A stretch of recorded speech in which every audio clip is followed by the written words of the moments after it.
Быел халкыбызның күрнекле Татарстанның халык шагыйре Илдар Юзеевка 90 яшь тулыр иде.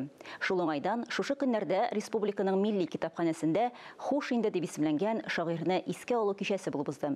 Чарада Илдар Юзеевның иҗатташ дуслары, аның иҗаты, әсәрләре һәм үзе турында хатирәләре белән бүлештеләр. Чарадан Фәннур Хәсәнов репортажы.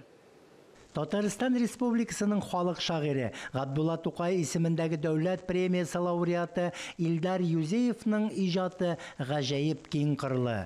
Аның шигърияте автор үзе исән чагында ук югары дәрәҗәдә бәяләнде.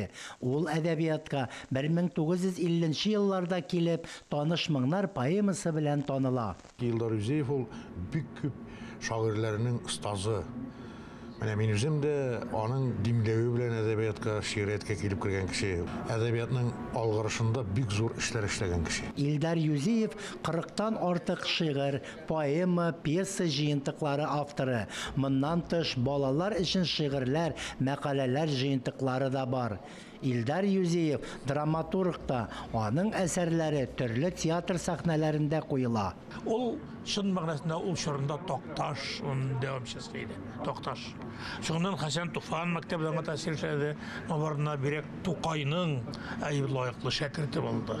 Дәрилмәнтнең, башка шагыйрьләрнең, классиканың һәм үзенчә яңаша шартларда 60-нчы елларның, 70-нче елларның һәм иң соңгы үзгәрешләрнең дә шагыйре булды, ул алды.